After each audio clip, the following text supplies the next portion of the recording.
maa ngi lay remercier ci kàddu yi xam nga yow dama laa bëgg du man kese maa la bëgg de Sénégal ñoo la bëgg ndax da ngay ambiance ah di fair play di bàyyi muy sedd xam nga fi may waxee. comprendre nga ndaanaan moo koy def te da nga di ndaanaan da ngay yéeg bégal sénégalais yi fecc lu neex tëgg lu neex ñëpp kontaan jaajëfatee rek lañ lay wax tey loo indi ci bisi waale bi. mais loolu mooy àdduna gis nga àdduna daanaa dégg Mouhamadou Fadal sama sëriñ ba yàlla na yàlla yokk ak leeram taas na ci barkeem naan la kudul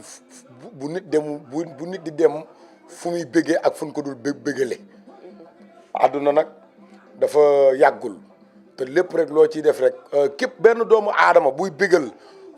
benn nit bu kontaan ak xolam sedd moo gën benn doomu aadama buy fitnaal téeméeri nit. dëgg la barke Seydina Muhammad waali nag bu ñuy ànd ak moom di liggéey yaa ngi dugg léegi fekk fii suñu papa nga intéressé ko noonu mu wax ak yow kii toog nii tey jii nijaay la ci waali papa la ci waali lépp la ci waali barke Seydina Muhammad kon day waali ñun ñëpp rek boo xaree suñu xol bii waali nga ci fekk moo tax bu ñu yéegee si scène bi moom bu yéegee rek ñun accat moom bu nee bëri rek ñun topp nañ ko mariasin may sa biigee maar aji naar ma ca doon jël ka des ma ca làmbaay lekkul dara ba ñu amee lu ñu àq de barke Seydina Muhammad dese lu ñu dara dese lu ñu ko lépp lu ñu war suñu digganteeg moom rek def na ko yàlla na yàlla yokk ak leeram bàyyi ko jabaram ju baax ji nag di ñaanal day ji seex di ñaanal soxna nag ci at mi ak jëkkëram ju baax ji soxna ay dara damaa dem këram bu ma ñëwee këram fekk ko mu toog bala moo defar añ bi waali guddi lay añ ñoom maa ngi ñoom ñun ñooyam ñun guddi rek la ñuy lekk ba nit ñi dañuy toog mais bala moo teg añ bi waali day toog mais moom bala moo teg añ bi nit ñi ñëw su tegee añ bi ci table ji moom du dugal loxoom waali du mën a dugal loxoom gars yi séq bool bi moom mu taxaw di yóotu bool bi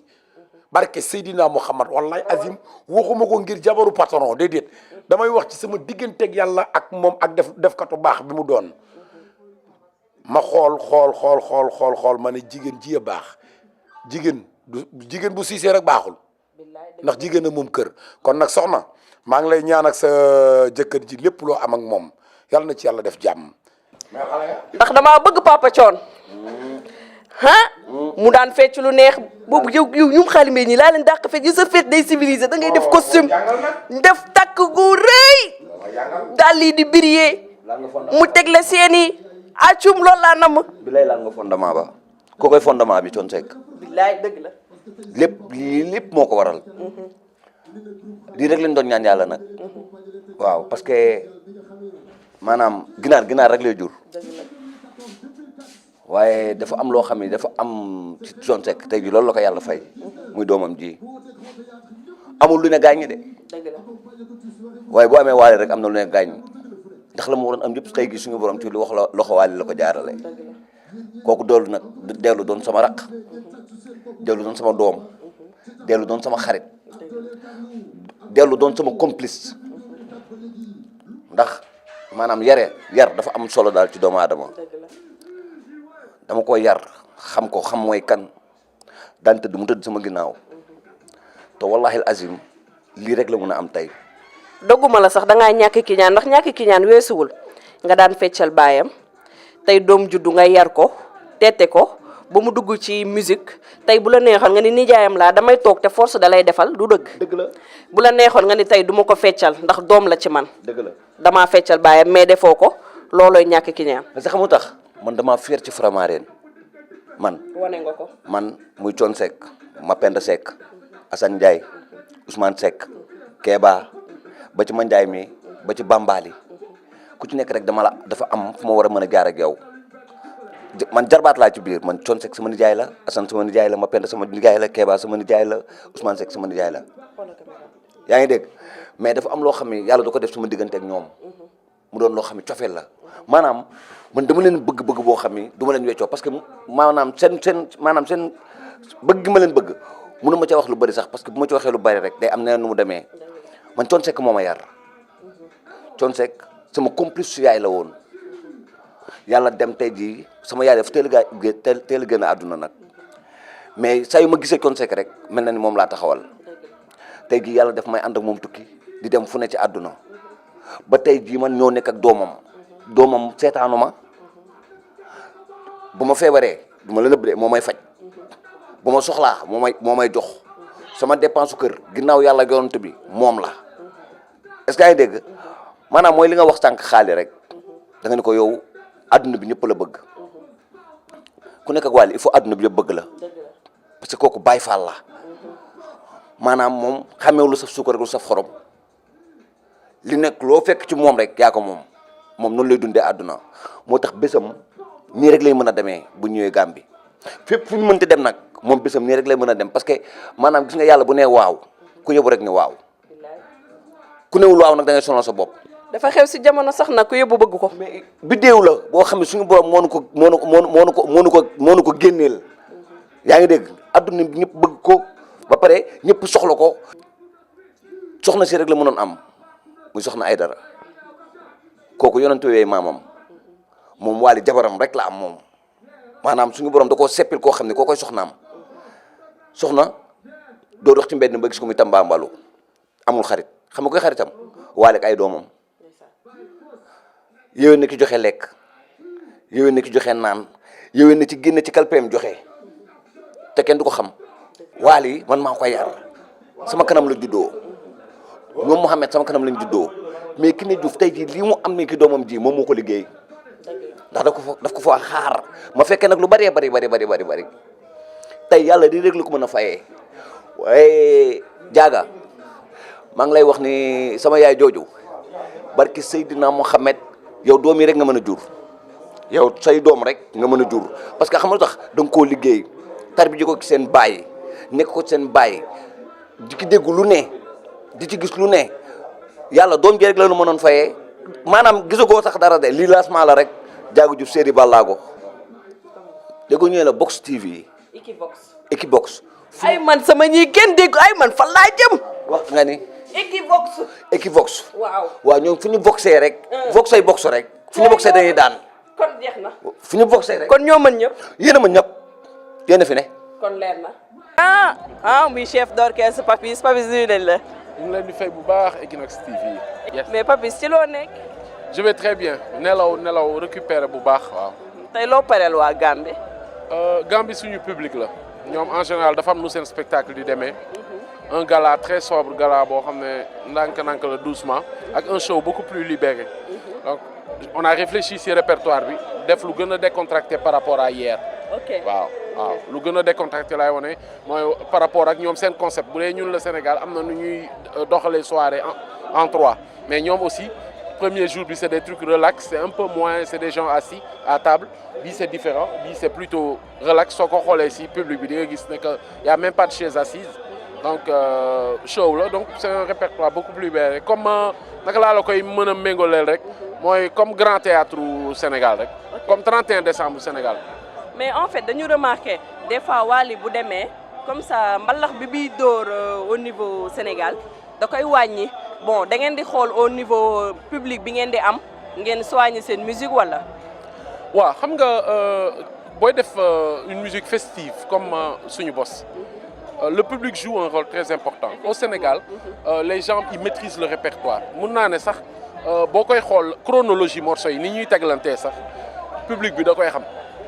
boo génnee exemple dem nañu Ngaay bërka démb c'est un autre répertoire en fonction parce que il faut nga aider leen à être dans l'ambiance au fur et à mesure doo leen mën a tëggal li ngay tëgg vogue wala nga koy tëgg penc mi donc loolu moom mooy différence bi boo ñëwee fii aussi ñoom am nañ seen morceau yoo xam ne yii bon ñun musicalement dañuy xaw a am l'oreille par rapport à liñ xewal liñ préféré voilà donc et en fonction de ça on modifie donc toujours le répertoire. mais yéen dafa mel ne Gambie dañ leen a yéen lu ñu àttanul de démb gars yi dañ fee wàcc seen i dàll ñiy tere ne seen i robe. comme je dis publicu Gambie c'est l'un des meilleurs publics de Wally parce que c'est le même public qu'on trouve en France suñu xewlee Angleterre barka Demba Ndiaye doom de Paris bi ils étaient là ce public là. donc dañu bokk ci suñu calcul bu ñu ba ci fent plusieurs fois Wally woy na. wone attachement à la Gambie ak à ce public là donc boo ñëwee da nga leen defal li ñu bëgg parce que bokkuñu ci de dañu moom ñoom dañu am une part franche donc loolu la. mais des fois ñu gis Wally teg tabouret 3 personnes 4 defal ñu acoustique léegi ba nit ñi tàmm ko ci ñoom bëgg ko léegi acoustique bi des fois day ñëw bàyyi dugalaat mbalax bi te acoustique bi dafa neex daal macha allah. li ma la wax la sànq rek gis na tout est question de concept je crois que su ma jëlee exemple Sénégal dañu am un public très demandeur et très exigeant boo xam ne bi boo focaliser woo ñoom rek doo travailler autre chose donc on change les concepts selon li ma la wax rek public bi. Il y a des gens qui veulent écouter Wally, pas danser.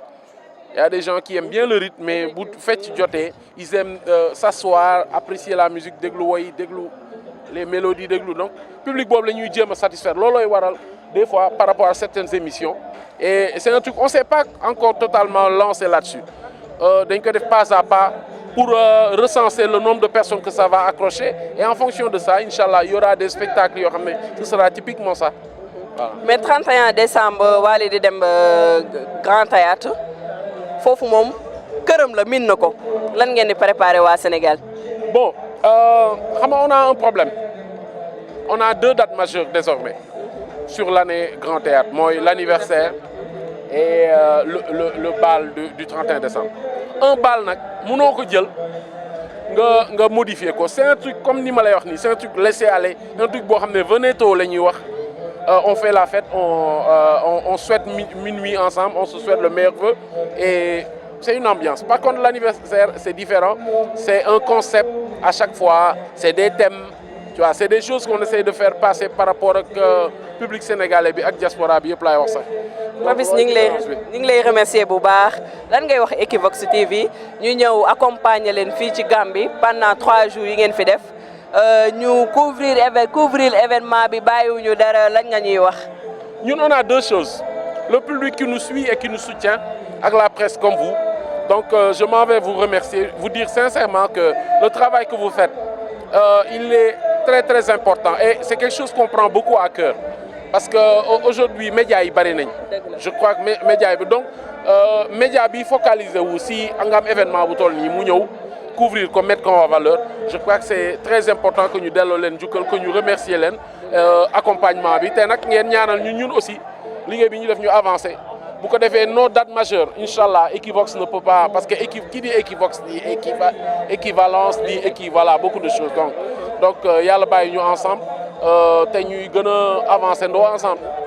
ba pare di wax ne qu'on ait une bonne coordination exemple avant déplacement majeur yu toll nii nga xam ne hors du Sénégal on règle tout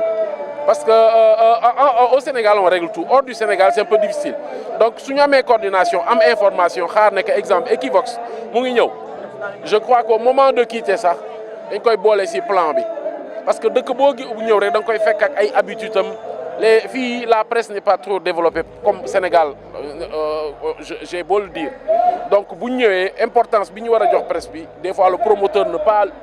peut ne pas le savoir donc loolu indi quoi que yooyu mel noonu on s'en excuse beaucoup et beneen yoon bu amatee qu'on ait une bonne coordination dès que les publicités se lancent on dise ah Equivox d'accord on a des batchs de communication ñu préparer lépp nga xam ne tout sera fluide inchallah. teg naa ko sa loxo de. waaw parce que vous méritez ça aussi vu le travail que vous faites en 3 jours moi je dis que vous méritez ça parce que ñun tamit lii lañ soxla. ku fësal loolu lañ soxla daal. je te remercie merci beaucoup. Bien, ci temps bi ma may explication bi téléspectateurs yi gën a comprendre lan mooy rôle Papis biir Ramadan. ñu xam yow yaay kan c'est très important aussi parce que dañuy gis personnalité bu cool bu calme en fait il joue un rôle très important biir Ramadan ñu ngi koy remercier bu baax di ko wax jaajëf yàlla na loxo yu wér idée yu gën a ñëw affaire yi gën a yaatu Faramareen gi yëpp xaj ci ak pas Faramareen yeeg maire Faramareen yi inchallah pour waa Sénégal yëpp ak pour ñi ñuy suivre ak Gambie ak adduna bi yëpp waaw Faramareen daal Wally Seck ñëpp la voilà donc on est ouvert à tout te voilà sa ñaan am na solo trop maa ngi naan amin